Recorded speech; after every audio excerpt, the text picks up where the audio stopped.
Mukunda jewellers మొట్టమొదటి factory outlet లో long హారాల పండుగ.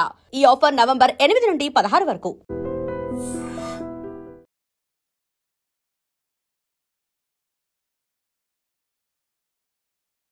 నమస్తే. ప్రస్తుతం జూబ్లీ హిల్స్ ఉప ఎన్నిక ఫలితాల్లో 5 రౌండ్లు పూర్తయ్యాయి. 5 రౌండ్లలో ఇప్పటి వరకు హోరాహోరీగా సాగుతుంది బీఆర్ఎస్ కాంగ్రెస్ మధ్య అనుకున్న బై ఎలక్షన్స్ ఫలితాలు మాత్రం ఊహించిన విధంగా కాంగ్రెస్ దూసుకుపోతుంది.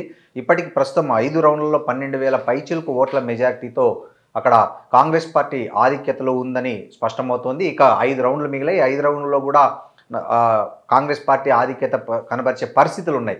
ఈ పరిస్థితుల్లో మనం ప్రస్తుతం బీఆర్ఎస్ ఎమ్మెల్యే, సూర్యాపేట ఎమ్మెల్యే, మాజీ మంత్రి జగదీష్ రెడ్డి గారితో ఉన్నాం. జగదీష్ రెడ్డి గారిని తెలుసుకుందాం, ఎక్కడ బీఆర్ఎస్ ఇక్కడ ఈ ఎన్నికల్లో ఎలాంటి ప్రచారం చేసినా కూడా ఎందుకు అక్కడ ఆకట్టుకోలేకపోయిందనే విషయాలను, అక్కడ కాంగ్రెస్ ఆధిక్యత రావడానికి గల కారణాలను కూడా ఆయన అడిగి తెలుసుకుందాం. నమస్తే సార్. నమస్తే సార్. ఉప ఎన్నికల్లో, జూబ్లీ హిల్స్ ఉప ఎన్నికల్లో మొత్తం అది యాక్చువల్గా బీఆర్ఎస్ సీటు, బీఆర్ఎస్ ఎమ్మెల్యే చనిపోతే వచ్చిన బై ఎలక్షను. ఆయన భార్యనే అక్కడ బీఆర్ఎస్ పార్టీ కాంగ్రెస్ మన అభ్యర్థిగా దింపారు, బీఆర్ఎస్ అభ్యర్థిగా దించారు. కానీ ఈ ఉప ఎన్నిక ఫలితాలు మాత్రం చాలా హోరాహోరీగా ఉంటాయి. ఏదో 2-3 వేల మెజార్టీ ఏ పార్టీ గెలిచినా అనే ఒక పరిస్థితుల్లో నుంచి ఇవాళ 5 రౌండ్లకే కాంగ్రెస్ పార్టీ 12,000 పైచిలకు మెజార్టీ వస్తున్నట్లుగా మనకు స్పష్టమవుతుంది. ఎక్కడ ఈ పొరపాట్లు జరిగాయని మీరు భావిస్తున్నారు బీఆర్ఎస్ పార్టీ నుంచి? పొరపాట్లు జరిగినాయని మేము అనుకోవడం లేదు. పొరపాట్లు ఏం జరగలేదు. మేము ఊహించే విధంగానే కాంగ్రెస్ పార్టీ పూర్తిగా అధికార దుర్వినియోగానికి పాల్పడింది. మీరు చూసినారు, గతంలో ఎప్పుడు కూడా జరగలేదు. తెలంగాణలో కావచ్చు, ఆంధ్రప్రదేశ్లో కావచ్చు, ఒక ఎన్నిక జరుగుతున్నప్పుడు ఎలక్షన్ కమిషన్ ప్రచారానికి ఎంతవరకు సమయం ఇస్తుందో ఆ సమయం వరకే ప్రచారం చేసి వెళ్ళిపోతారు. స్టార్ కంపెయినర్లు, ఇతరుల వరకు కూడా ఒకరి వాళ్ళే ఉంటారు.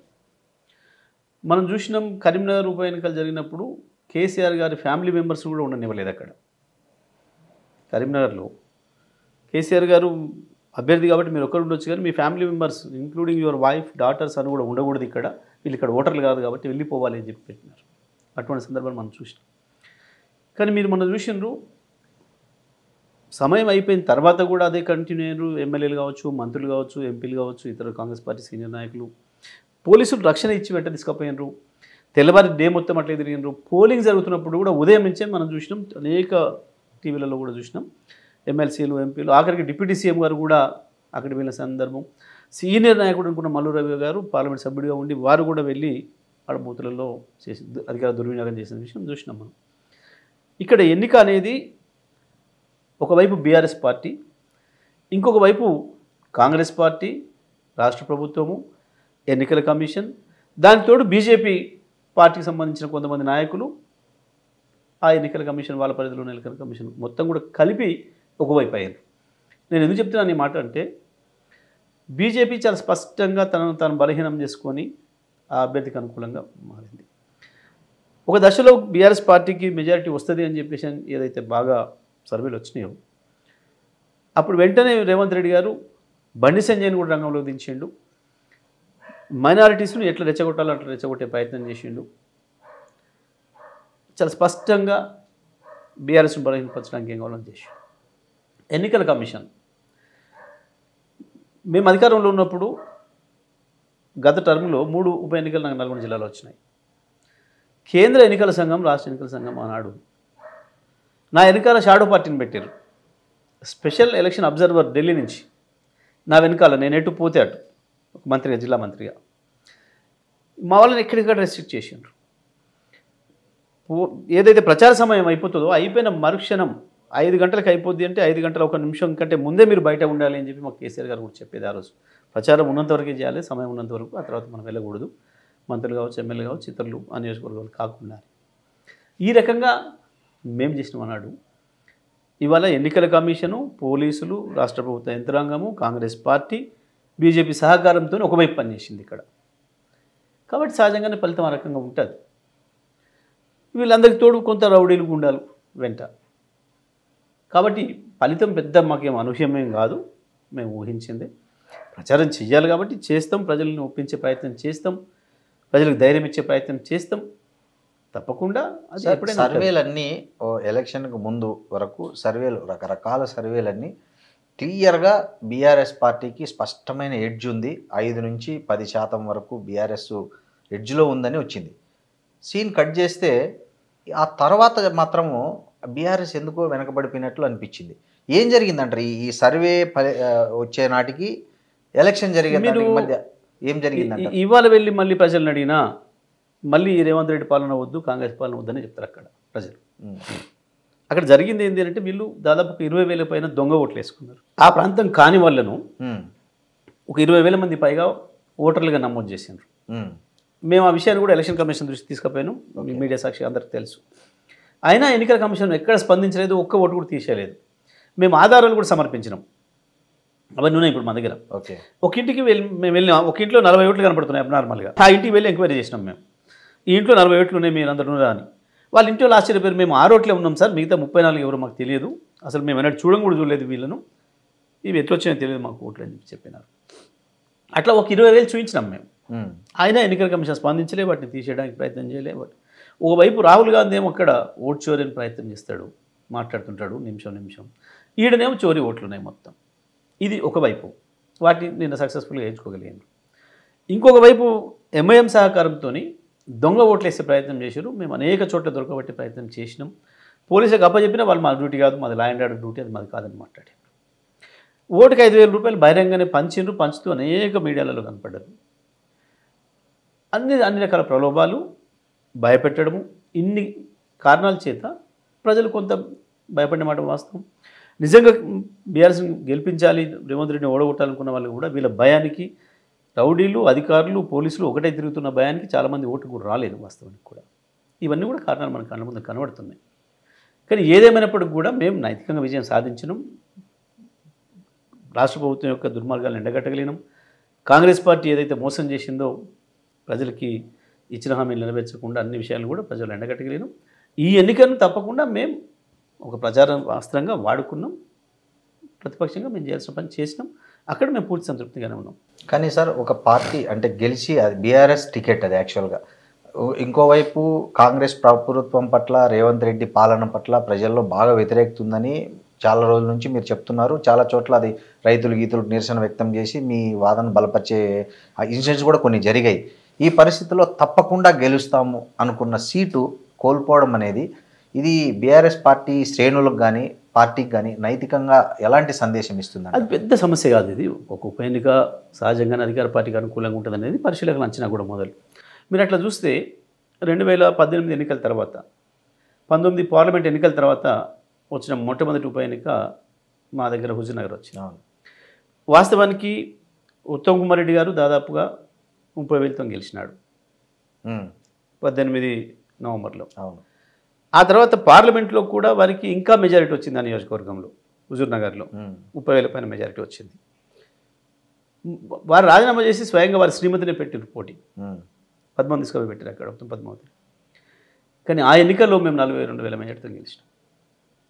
ఆ ఎన్నికల్లో ఎంత, ఒక 3 నెలల తేడాతోనే. 3 నెలల క్రితం వారికి 30,000 మెజారిటీ ఇచ్చిన నియోజకవర్గం, వారి స్వయంగా వారి శ్రీమతిని, వారి కుటుంబ సభ్యులను పెడితే కూడా మాకు 40,000 మెజారిటీ ఇచ్చింది. భయ ఎన్నికలు అనేవి సహజంగానే ప్రభుత్వం ఉన్నప్పుడు దానిపైన ఆశలు ఉంటాయి. సహజంగానే ప్రభుత్వంతో పనులు ఎంచుకోవచ్చు అని ఒక ఇది ఉంటుంది. ఇంకోటి ఏంటి, అధికారం ఇంకా 3 సంవత్సరాలు ఉంది కాబట్టి అనే భావన కూడా ఉంటుంది. అదంతా కూడా పనిచేస్తుంది సహజంగానే. ఇది కూడా ఇక్కడ కూడా అంతే జరిగింది. దానికి తోడు కొంత అధికార దుర్వినియోగం కావచ్చు, డబ్బులు విచ్చలవిడితనం కావచ్చు, కొంత భయపెట్టించే వ్యవహారం, ఈ సంస్కృతి ఇక్కడ ఉండడం. గ్రామాల్లోనైతే అంత పెద్దగా ఆ రకంగా భయపెట్టించడం, ఎవడు అంత భయపడడం ఉండదు పెద్దగా. బట్ ఇక్కడ కొంచెం హైదరాబాద్ సిటీలో అది ఉంటుంది. రౌడీల భయం, పోలీసుల భయం ఇద్దరిదే ఉంటుంది ఎక్కువ బస్తీలలో.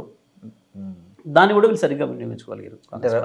ఇక్కడ విజయం నవీన్ యాదవ్దా, రేవంత్ రెడ్డిదా, కాంగ్రెస్ పార్టీదా అంటే మీరు ఏం చెప్తారు? అధికార దుర్వినియోగాంది. విజయం అనేది అధికార దుర్వినియోగాంది, ఎవరిది కాదు. ఓకే. సో ఇప్పుడు సార్, మీరు కూడా బీఆర్ఎస్ పార్టీ కూడా చాలా ఎఫర్ట్ చేసింది. కేటీఆర్ రోడ్ షోలు పెట్టారు, చాలా విస్తృతంగా సోషల్ మీడియాను వాడుకున్నారు, చాలా పెద్ద ఎత్తున ప్రచారం చేశారు. ప్రచారంలో కాంగ్రెస్ కంటే బీఆర్ఎస్ పార్టీ చాలా ముందుంది. ఇంత ఎఫర్ట్ పెట్టినప్పటికి కూడా కనీసం అంటే ఆ మెజారిటీని తగ్గించే పెద్ద మెజారిటీ ఏం కాదు వాస్తవానికి. అది ఒక ఎన్నికల్లో మేము కూడా చేసినాం కదా, అట్లా చూసినా పెద్ద మెజారిటీ అని ఏం కాదు. ఇన్ని రకాల అధికార దుర్వినియోగం చేసిన తర్వాత ఆ మెజారిటీ అనేది పెద్ద సమస్య కాదు. మేము ప్రభుత్వాన్ని ఎండగట్టడంలో, కాంగ్రెస్ పార్టీని ఎండగట్టడంలో పూర్తి స్థాయిలో ఈ ఎన్నికను ఉపయోగించుకున్నాం. మేము అందులో విజయం సాధించినాం. సార్ ఇక్కడ ఏమైనా అంటే క్యాండిడేట్ సెలక్షన్లో ఏమైనా లోపం ఉందంటారా? ఎక్కడ కూడా ఏం లోపం ఉందని మేము అనుకోరు. కేటీఆర్ వర్కింగ్ ప్రెసిడెంట్ అయిన తర్వాత ఆయన ఛాలెంజ్గా తీసుకున్న జూబ్లీ హిల్స్లో పార్టీ ఓటమి అనేది ఆయన వ్యక్తిగత ఇమేజ్కి ఏమైనా డ్యామేజ్ లాంటిది కూడా కాదు. అద్భుతమైన ప్రచారం చేసిండు, చాలా అద్భుతమైన సమన్వయం చేసిండ్రు, చాలా బ్రహ్మాండంగా శ్రేణులను నడిపించిండ్రు. అందులో ఎక్కడ కూడా ఏం తేడా లేదు. వాస్తవానికి ఆయన మొదటిసారిగా కేసీఆర్ లేకుండా చేసిన ప్రచారంలో బ్రహ్మాండమైన విజయం సాధించిండు. తను వర్కింగ్ ప్రెసిడెంట్గా చేయాల్సిందంతా కూడా పూర్తి చేసిండు. శ్రేణులకు విశ్వాసాన్ని కల్పించిండు ప్రధానంగా. అది మంచి విజయం, మాకు అందులో సందేహం ఏం లేదు. అన్ని రకాలు కూడా టీఆర్ఎస్ పార్టీగా మేము చేయాల్సిన ఎఫర్ట్స్ చేసినాం. ముఖ్యంగా రేవంత్ రెడ్డి ప్రభుత్వాన్ని, కాంగ్రెస్ పార్టీని ఎండగట్టడంలో మేము విజయం సాధించినాం. ఈ ఎన్నికను ఉపయోగించుకొని ఉప ఎన్నికలు చేయాల్సింది అది, మేము దాన్ని చాలా పర్ఫెక్ట్గా చేసినాం. సార్ ఇక్కడ బీఆర్ఎస్ శ్రేణులు కూడా చాలా ఎఫర్ట్ పెట్టారు. మీరు కూడా కొన్ని డివిజన్లు తీసుకొని అక్కడ చాలా ఎఫర్ట్ పెట్టారు. చాలా మీ ఎమ్మెల్యేలు, మంత్రులు, ఎమ్మెల్సీలు, మాజీలు అందరూ ఇక్కడ బీఆర్ఎస్ క్యాడర్ అంతా, స్టేట్ క్యాడర్ అంతా ఇక్కడ దిగింది. మీకు ఏం అబ్జర్వ్ చేశారు? ఈ ఎలక్షన్ 2-3 రోజుల ముందు జరిగిన పరిణామాలు మీకు ఎలా అనిపించాయి? మాకు ముందు నుంచెల్లే కొంత డౌట్ ఉంది. ఎందుకంటే వాళ్ళు 20,000 దొంగ ఓట్లు చేర్పించిండ్రు. దాని ప్రభావం ఉంటుంది ఫలితం పైన. ఎందుకంటే ఎన్నికల ముందు వరకు వచ్చిన ప్రతి సర్వే కూడా టీఆర్ఎస్ పార్టీ, బీఆర్ఎస్ పార్టీ 5-10% వరకు ముందు ఉంది అని వచ్చింది. అంటే దాదాపు ఒక 15,000 నుంచి 20,000 మధ్యలో ఉంది అని. కాంగ్రెస్ పార్టీ నిన్న వాళ్ళ రివ్యూలో, వాళ్ళ ఇంటర్నల్ రివ్యూలో మాకు వచ్చిన సమాచారం, మనం 20,000 దొంగ ఓట్లు ఏదైతే చేసుకున్నామో దాంట్లో ఒక 15,000 వరకు వేయగలిగినాం మనం. అదేవిధంగా ఈ పోల్ మేనేజ్మెంట్ అని చెప్పబడుతున్నది ఏదైతుందో, డబ్బుల ద్వారా, ఇతర చీరలు, కుక్కర్లు రకరకాల పంచడం ద్వారా, లేదా భయపెట్టేయడం ద్వారా చేసిన ఓట్లు కూడా ఒక 15,000 నుంచి 20,000 వరకు మనం చేసినాం. తప్పకుండా ఈ రెండు మనం అనుకుంటున్న ఏదైతుందో ఇవి పనిచేసినాయని భావిస్తున్నాం మనం. ఈ రకంగా చూసినప్పుడు బీఆర్ఎస్ పార్టీ ఏదైతే 15,000 మెజార్టీ ఉండాల్సి ఉండనో దాన్ని భయపెట్టించడము, వాళ్ళను లొంగ తీసుకోవడము, రకరకాల పద్ధతుల్లో కొంత ఓటింగ్ రానియకుండా చేయడము, ఆ పద్ధతిలో నివారించడం. మనం వేసుకున్న దొంగ ఓట్లు ఏదైతే ఉంటాయో అవి మెజారిటీ వస్తాయి. 15,000 నుంచి 20,000 మేడతో గెలుస్తామని చెప్పి వాళ్ళు కాంగ్రెస్ పార్టీ నిన్ననే ఒక అంచనాకు వచ్చినట్టుగా మాకు సమాచారం ఉంది. బహుశా అది జరిగింది, అందులో సందేహం ఏం లేదు. సార్ బీఆర్ఎస్ పార్టీలో అందరూ సీరియస్గా ఈ ఎన్నికల్లో పనిచేశారా, లేకపోతే బీఆర్ఎస్ పార్టీలో కూడా కొంతమంది సరిగా పనిచేయలేరనే వార్తలు? బీఆర్ఎస్ పార్టీ గ్రామ స్థాయి, బూత్ స్థాయి కార్యకర్త, వార్డు స్థాయి కార్యకర్త నుంచి సీనియర్ లీడర్ అందరూ కూడా బాగా పనిచేసిండ్రు. ప్రభుత్వాన్ని ఎండగట్టడంలో విజయం సాధించారు, అందులో సందేహం లేదు. అందరి సమిష్టి కృషి వల్లనే మనం ఎన్నికను ఈ రకంగా తీసుకురాగలేను. చివరి నిమిషం వరకు కూడా, ఫస్ట్ రౌండ్ వరకు కూడా కాంగ్రెస్ పార్టీని టెన్షన్లో పెట్టగలిగినాం, అధికార పార్టీని టెన్షన్లో పెట్టగలిగినాం. అది మేము సాధించిన విజయం. సార్ కాంగ్రెస్ పార్టీకి సహకరించే విధంగా బీజేపీ పనిచేసింది అంటున్నారు. సో బీజేపీకి కాంగ్రెస్ పార్టీని బలపరచాల్సిన అవసరం ఏమొచ్చింది, ఎందుకు వచ్చింది? ఇక్కడ వాస్తవానికి రేవంత్ రెడ్డి మోడీ మనిషిగానే ఉన్నాడు, అందులో సందేహం లేదు. మోడీ అట్లా పెంచుకుంటున్నాడు ఆయన్ను. వాళ్ళకి ఇన్స్ట్రక్షన్ కూడా ఆ రకంగానే ఉన్నాయి కాబట్టి సహజంగానే ఆయన బలోపేతం చేయడానికి ప్రయత్నం చేస్తున్నారు. వాళ్ళకి టార్గెట్, మోడీ టార్గెట్ కేసీఆర్ఏ, అందులో సందేహం ఏం లేదు. రేవంత్ రెడ్డి ఎప్పటికైనా మా మనిషి అనే భావనతో వాళ్ళు ఉన్నారు. ఇది నేను ఉత్తగా ఏదో చేస్తున్న ఆరోపణలు కాదు, మీకు అన్నీ కూడా కనబడుతున్నాయి వాస్తవాలు చూస్తే. ఎన్నికల కమిషన్ ఒక్క నిమిషంలో కూడా స్పందించదా? ఆ రకంగా ఉంటుందా? అదే మరి మేము ఎన్నికలు చేసినప్పుడు ఎన్నికల కమిషన్ మమ్మల్ని వెంటబడ్డది మొత్తం, పూర్తిగా నా వెనకాలనే ఉన్నది. మునుగోలులో ఉంది. మీరు ఏ ఫార్ములా అప్లై చేశారో సేమ్ ఫార్ములా ఇక్కడ కాంగ్రెస్ అప్లై చేసింది. మీరు నేర్పించిందే వాళ్ళు ఇంప్లిమెంట్, ఇంకొంచెం దాన్ని డెవలప్ చేసి ఇక్కడ గెలుపుకు వాడినారనే ఒక వాదన కూడా వినిపిస్తుంది. అసలు మేము ఏమైనా ఎన్నికల ప్రచారం ముగిసిన తర్వాత ఇప్పుడు ఎవరైనా పోయినామా? మంత్రులు కానీ, ఎమ్మెల్యేలు కానీ మేము ఎవరైనా పోయినామా? అధికార దుర్వినియోగం చేసినామా? ఆఫీసర్లు ఏమైనా మాకు అనుకూలంగా పనిచేసిందా? ఎలక్షన్ కమిషన్ ఏమైనా పనిచేసింది? ఎలక్షన్ కమిషన్ మాకు ఇన్వెస్టే ఉంది. ఆఫీసర్లు చాలా స్ట్రిక్ట్గా ఉన్నారు. ఎక్కడ కూడా మేము ఒక నిమిషం అట్లా అడుగు లోపల కూడా పెట్టాలి. 5 గంటలకి మీరు ప్రచారం సమయం అయిపోతుంది వెళ్ళిపోవాలి అంటే కేసీఆర్ గారు మా అందరికీ ఫోన్ చేసి, మీరు 5 తర్వాత ప్రచారం ముగించుకొని రావద్దు, అర్ధగంట ముందే ముగించుకోవాలి, 5 గంటల వరకు దాన్ని పొలిమేర దాటాలి, బార్డర్ దాటాలి నియోజకవర్గాన్ని, ఇంత స్ట్రిక్ట్గా చెప్పి మేము పనిచేయించాం. మేము ఏం చేసినా నిబంధనల ప్రకారం చేసినాం, పద్ధతి ప్రకారం చేసినాం, ప్రజాస్వామ్యం చేసినాం. కానీ ఈ దుర్మార్గాలు మేమేం చేయలేదు ఎప్పుడు కూడా. మీరు రికార్డులు కూడా ఉంటే అట్లా తీసిన ఏమైనా ఉంటే కూడా ప్రతిది కూడా చూపించవచ్చు. ఇప్పుడు మీ మీడియాలోనే ఉంది, నిన్న మొత్తం బట్టి విక్రమార్క తిరిగింది ఉంది, కాన్వాయ్ వేసుకొని మల్లు రవి తిరిగింది ఉంది, సగం మంది పైగా ఎమ్మెల్యేలు, విప్పులు ఎమ్మెల్సీలు ఎంపీలు తిరిగిన విజువల్స్ మీ కళ్ళ ముందు ఉన్నాయి. మాది ఒకటి ఉందా అట్లాంటిది ఏమన్నా? ఎప్పుడు కూడా 5 బై ఎలక్షన్ చేసినాం మేము, ఎప్పుడు కూడా లేదు అట్లాంటిది. 5 ఎక్కువ చేసినాం బై ఎలక్షన్, ఎంపీలే కూడా చేసినాం. సో ఇవాళ నైతిక విజయం మాదే.